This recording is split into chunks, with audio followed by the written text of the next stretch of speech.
Once in a while, we get a pleasant surprise from the United States Mint, and this one is a doozy. I think you're gonna love this. Let's talk about it as we explore.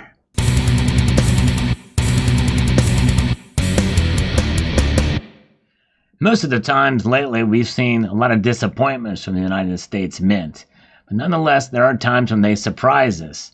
Now, what do they have in store for us? Well, it's not going to be a design change like what we see here, which has been talked about for quite a while. It was not a surprise, but it was something different than what we've been used to seeing. A lot of people feel negatively, myself included, about some of these design changes, but nonetheless, sometimes innovations come in, like this. This was a little bit of a surprise. We had the Star Privy. This thing has a limited mintage, will be the lowest mintage bullion coin that the United States Mint has ever produced in terms of silver bullion eagles. And so that is something, and a little bit of a surprise there. And then we have the curved coins. These came out in 2014. They were all the rage back then, the baseball curved coins. Since then, they've done two other programs with curved coins. Not necessarily innovative, but a first for the United States Mint. And the same thing applies to what I'm going to be telling you about right now. This is breaking news from the Citizens Coinage Advisory Committee meeting. They have now introduced something that is quite interesting indeed, along with their superhero series, which was another surprise that is going on from the United States Mint. And they've released some designs, but this is what I'm talking about. Liberty Bell non-round coins and metals. That's right. For the first time, the United States Mint is going to be issuing non-round coins and metals. A first for the United States Mint, not a first in coining at all. In coining technology, we've seen this from other mints. In fact, for years and years, we've seen coins shaped like everything from soccer balls to planets to guitars to baby dolls to Barbie dolls and everything in between. Coins can be shaped like emblems. They can be shaped like any which way, however which way. But now we're going, in fact, I'm sure there are coins out there that are shaped like bells. But these are the Liberty Bell shaped coins. That's right. What a shocker and surprise. And I think it's a good thing. Now, these designs I'm going to show you here, you can kind of see a little hint of it down here. They're not the greatest, but I think once they're actually put on the metals and coins, I think it may look a little better than you think. I don't know how big they're going to be. I don't know if the edges is going to be reeded or not, for the coins, and then maybe for the rounds, will they be smooth? I'm not sure. The other thing we don't know is what kind of capsules, if any, will be associated with these. What kind of packaging will come with these? But this is part of the 250th anniversary of the United States of America. This came out of left field, pun intended, and I think it's a great thing to really excite the collector community for what's coming in 2026. The United States Mint has never done this before. The Liberty Bell, that's right. And there it is. And this is the gallery part one, so this is what it looks like. There's a couple variations of this. Liberty and Thomas Jefferson's handwriting in the script there. And as you can see, there's the bell. Now you can see that the bell is separate from this, from the top part, the holder of it. I don't really know what you call that. But obviously they've got to connect it with metal in between. So it'd be very interesting to see how they sculpt this and also how they will frost it. If not, I assume these are totally just collectible coins, so likely there will be some sort of proof finish to it. I don't know, or it could just be straight up a matte finish or a very brilliant finish, uncirculated. We'll find out. But there's the Liberty Bell, complete with the repair divots in there for the crack, and this rendering here kind of just gives you sort of it looks kind of flat, honestly. There's not much depth to it, and maybe it will be curved to kind of denote that in and of itself. It'll be sculpted to a sense, maybe not ultra high relief, but there may be some relief to it that will bring out that curvature, at least to a point. At least I'm hoping it won't be as flat looking as the line art here. And there's the texture in the wood. These are the features that remain throughout for this Liberty Bell. The only thing that's changed is the inscriptions. This is the metal. So this first one, LB0 obverse 01, this is the obverse, has the double dated, which is required, and Liberty, which is required for all coins, and In God We Trust, which is required for all coins. They're on the obverse. This is the obverse. The metal will have Liberty, but no dates. And then here's version 2, which has In God We Trust there at the bottom. I almost think if they're going to do In God We Trust, they ought to put In God here and then In We Trust over there and center that. Then we should do that. I like what they did with the double date, though, here. This is pretty nice. And Liberty, I assume here, looks to be incused, maybe. I'm not sure exactly how that means, if it's going to be incused or if it's relief, if the black version means incused or not. But that's interesting. Let's go on to number 3.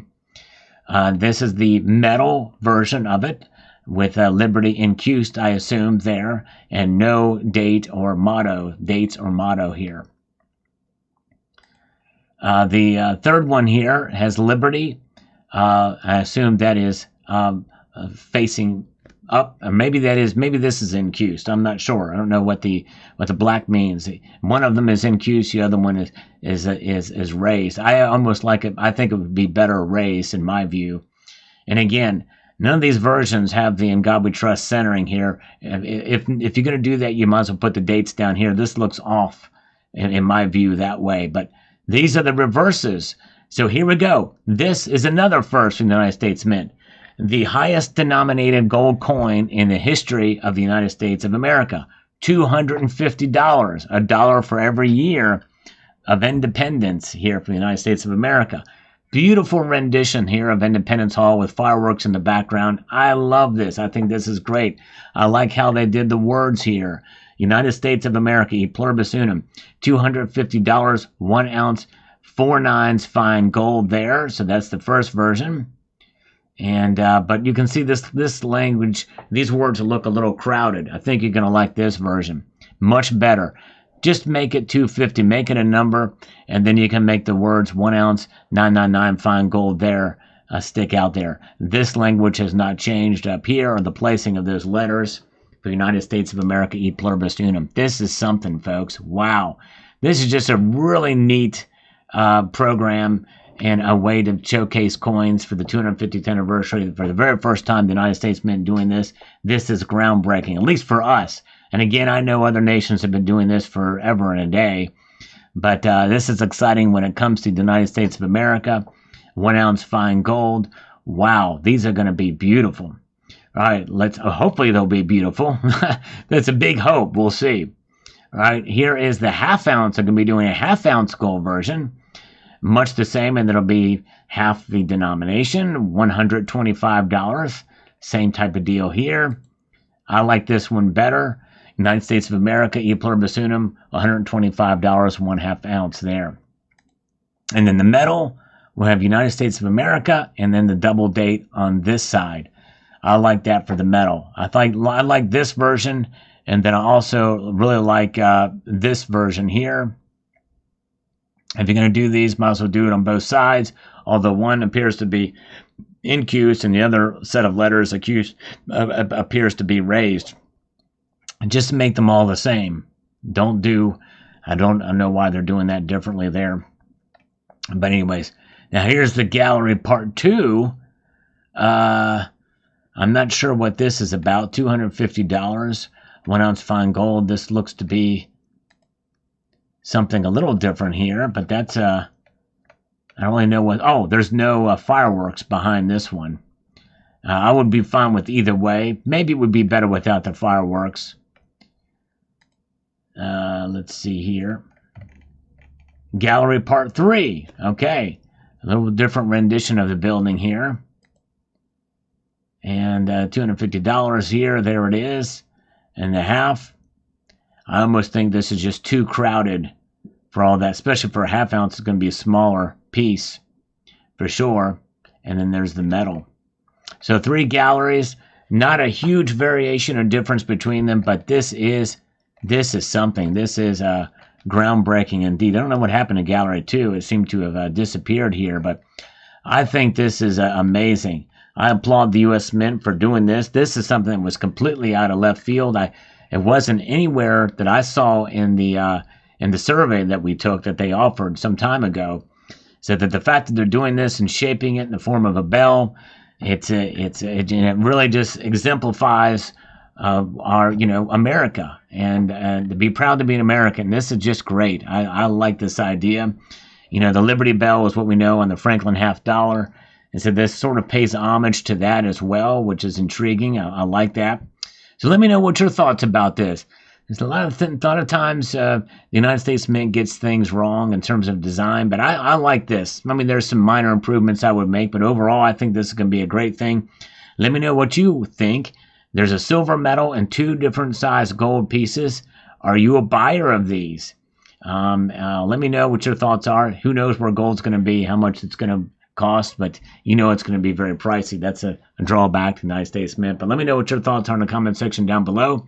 Hope you found this video informative, insightful, and educational. I'd like to extend a multitude of gratitude to you all for taking the time to watch, and to encourage you to please rate, share, comment, and subscribe.